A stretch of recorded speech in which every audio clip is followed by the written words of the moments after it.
तो दूसरी चीज़ देखो, सच्चाई को दबाया जा सकता है लेकिन मिटाया नहीं जा सकता। और जो महिला खिलाड़ियों को जो गाली गलौज कर रहे थे जब जंतर मंतर पे वो लड़ाई लड़ रही थी, जो गाली दे रहे थे वो आज किस मुंह से अपने घर जाएंगे? पहले उन्हें देखिए तो राजनीति कर रहे हैं, आप तो कोई विपक्ष से बैठाए हुए हैं, या आप खालिस्तानी है, देशद्रोही है, आप तो जाट लोग जाट हैं, यूपी हरियाणा है, पता नहीं क्या क्या आरोप लगाया हमारे ऊपर। सपोर्ट कर रही है जो बीजेपी आईटी है जो उसका सपोर्ट कर रही है, उसके ऊपर 84 मुकदमे कर दी।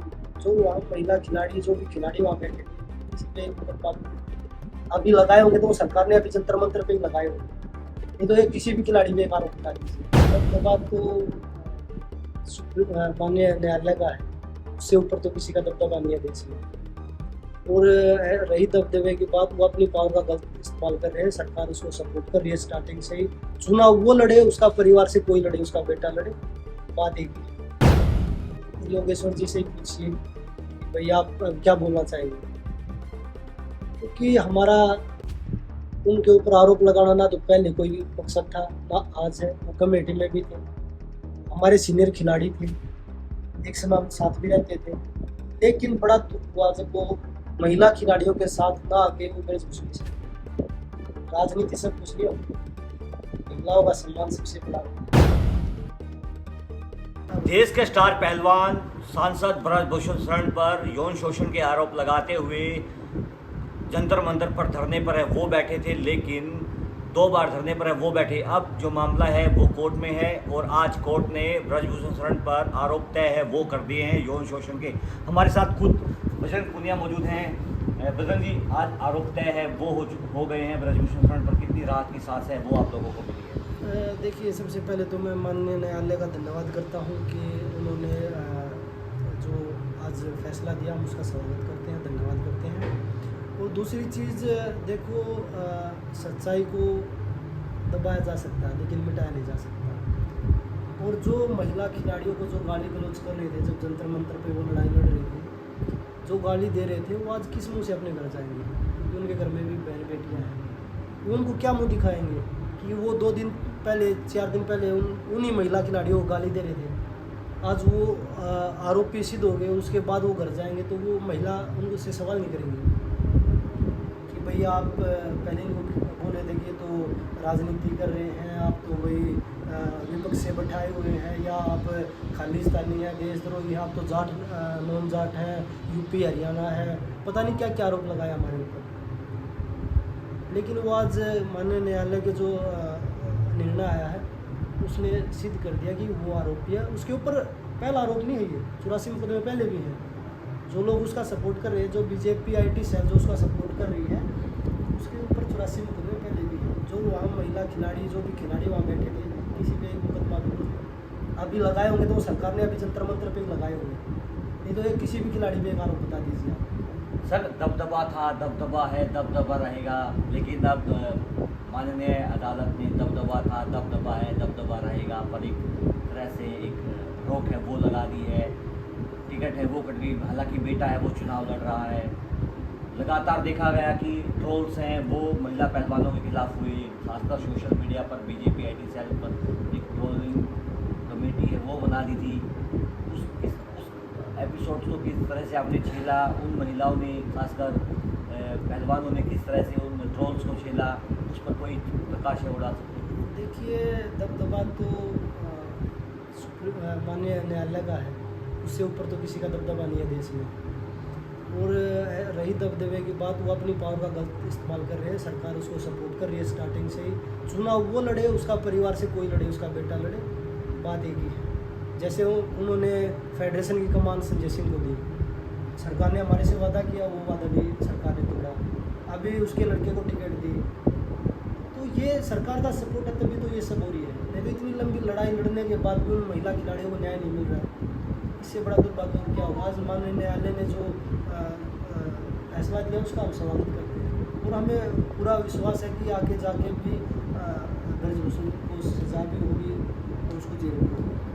और जो बीजेपी जो खिलाड़ियों को, चाहे हमारी महिला खिलाड़ी है, चाहे उनमें हम हैं सभी, जो प्रोटेस्ट कर रहे थे, ट्रोल कर रही थी, कि भाई ये वो कर रहे हैं, ट्रायल नहीं है, फलाना नहीं है, दकड़ा नहीं है।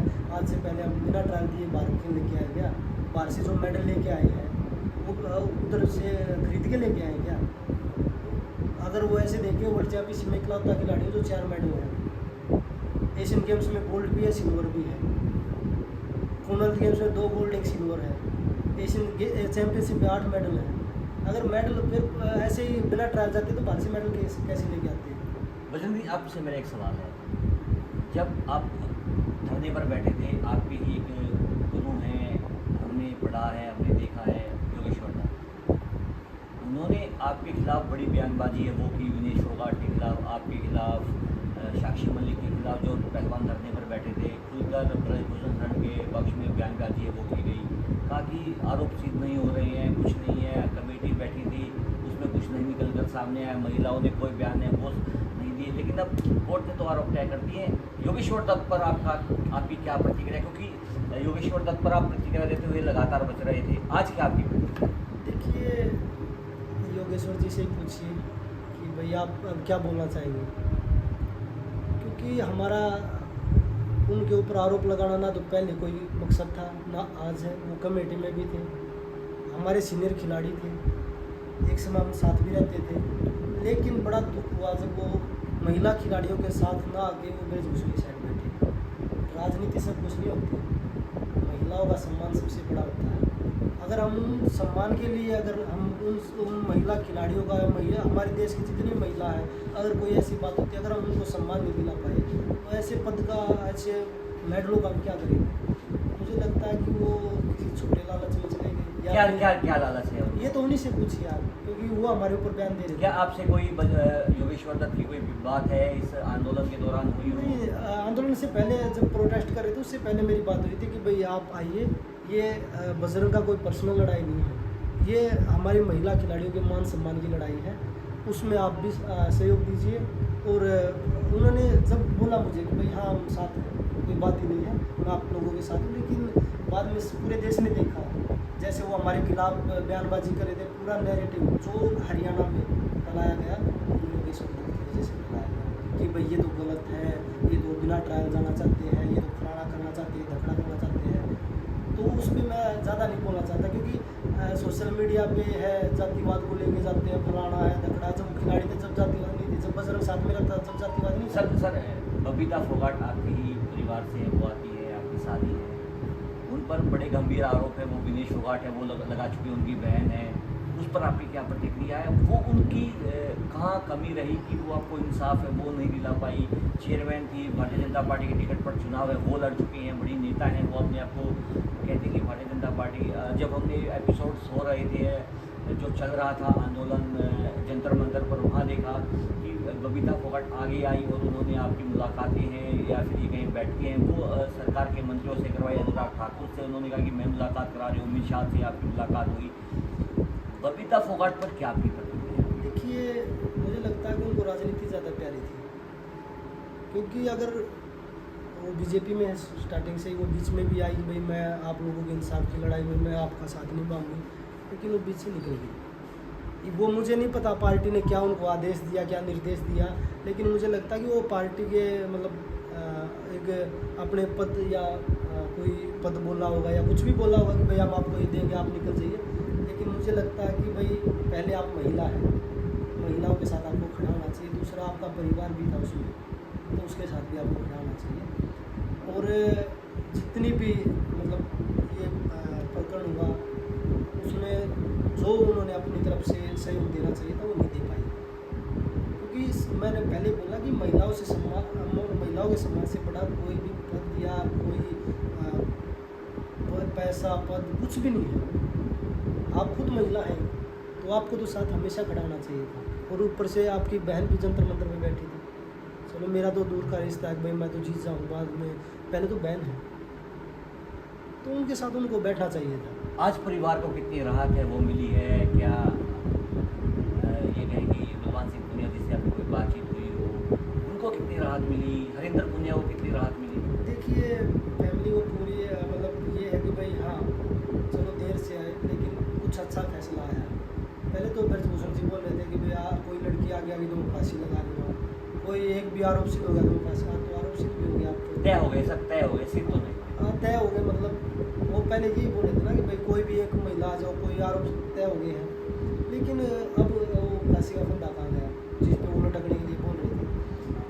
पहले तो मतलब लड़कियों को सरकार ने उसको इसलिए टाइम दिया कि लड़कियों को डरा धमका के वो पीछे कैसे हटा दे, और फैमिली में पूरा मतलब खुशी है कि भाई हाँ बच्चे जिस लड़ाई के लिए लड़ रहे थे चलो एक कदम तो आगे बढ़े।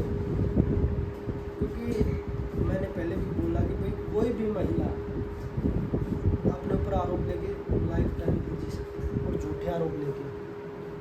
तो बहुत सारे मतलब मीडिया चैनलों ने भी चलाया, बीजेपी की IT सेल ने भी चलाया कि भाई खिलाड़ियों के पास कुछ नहीं है, ये है वो है, पता नहीं क्या क्या हमारे बारे में फैलाया गया। सर एक लड़की थी, नाबालिग लड़की थी जिसके तहत पोस्को एक्ट का मतलब है वो बनता था, वो लड़की है वो बैकफुट पर आई, क्या उस एपिसोड्स पर कुछ आपका कहना है, क्या उसको डराया धमकाया गया ब्रजभूषण शरण द्वारा या फिर और कुछ कहानी घटी? देखिए उसके बारे में मैं कुछ नहीं बता पाया बताऊँगा, क्योंकि मुझे इसके बारे में नहीं पता कि वो कैसे पीछे हटी है, कैसे वो आगे आई थी पहले, कैसे वो पीछे हटी, उसके बारे में मुझे इतना नहीं पता। लेकिन स्टार्टिंग में जब उन्होंने कमेटी बनाई थी सरकार ने कि भाई हम बात सुनेंगे और हम इस पर कड़ी एक्शन लेंगे, उस टाइम पे मुझे लगता है कम से कम 18 या 20 लड़कियां थी जिन्होंने अपने बयान दिए थे। लेकिन वो समय इतना लंबा दे दिया ब्रजभूषण को तोड़ने के लिए, क्योंकि उसके पास पावर है, सरकार की तरफ से वो MP है, सरकार का भी सपोर्ट है, पैसा भी खूब है। उन्होंने हमें बदनाम करने के लिए खूब मतलब लोगों को भैया आप ये बोलो, अखाड़ों में पैसे दिए हैं। जो मुझे आप सुनने में मिला है कि अखाड़ों में उन्होंने 8-10 लाख रुपए दिए वीडियो बनवाने के लिए हमारे खिलाफ। वो हम नहीं कर सकते क्योंकि हम सच्चाई की लड़ाई लड़ रहे हैं, ना हमारे पास इतना पैसा है कि भैया हम बच्चों से झूठी वीडियो बनवाएं। हम अपनी सच्चाई की लड़ाई लड़ रहे हैं, आगे भी लड़ते रहेंगे, और ये लड़ाई जब तक उन बहन बेटियों को न्याय नहीं मिल जाता, जब तक आखिरी सांस तक हम ये लड़ाई लड़ते हैं। भजन जी आपसे मेरा लास्ट सवाल, आज आपने एक ट्वीट है वो किया है डॉग टेस्ट को लेकर, उस पर आपकी क्या प्रतिक्रिया लगा, क्या कहानी? इसमें भी मुझे भाई अभी मैंने उस पर अपनी प्रक्रिया दी है, और जो मेरे लीगल टीम है, लॉयर है, वो उस पर बात कर रहे हैं, और उसमें जल्दी ही शायद 13 तारीख 14 तारीख की हियरिंग है मेरी डॉग टेस्ट की मीटिंग, उसमें डिसाइड करेंगे कि भाई आगे कैसे होना है। उस पर ज़्यादा नहीं बोल पाऊँ, उस पर बोलूँगा, लेकिन एक बार सब कुछ सर एक लास्ट प्रतिक्रिया बस, एक छोटी सी, क्यों क्या लगता है आपको? ये देखो एक्सपायरी किट का मामला ऐसा था, उसके बाद मैंने उनको ये बोला कि भाई आप इसका मुझे रिप्लाई दे दीजिए, मैं डॉग टेस्ट देने के लिए तैयार हूँ। आज से पहले भी हमने डॉग टेस्ट कभी मना नहीं किया है, लेकिन जो आप किट लेके आए उसके लिए हमने 2-3 बार आपको ईमेल भेज रखा है कि भाई मुझे इसका रिप्लाई, आपने क्या एक्शन लिया है, सिर्फ ये मामला है, लेकिन वो रिप्लाई नहीं दे रहे। उसके ऊपर उन्होंने मुझे ही रिफ्यूज़ कर दिया कि भाई आपको 4 साल के लिए बैन करने की वो कर रहे हैं। देखिए बजरंग पुनिया हमारे साथ मौजूद थे, इन्होंने साफ तौर पर कहा है कि आज एक पहली जीत है वो ब्रजभूषण शरण पर आरोप तय होने से वो हुई है, और इन्होंने बबीता फोगाट और योगेश्वर दत्त पर भी जमकर निशाना साधा है। सोनीपत से पंजाब केसरी के लिए सनी मलिक। हमसे जुड़े रहने के लिए हमारे YouTube चैनल को सब्सक्राइब करें और नई वीडियो की नोटिफिकेशन के लिए बेल आइकॉन को दबाएं। अगर आप ये वीडियो Facebook पर देख रहे हैं तो लाइक जरूर करें और ज्यादा से ज्यादा शेयर करें। धन्यवाद।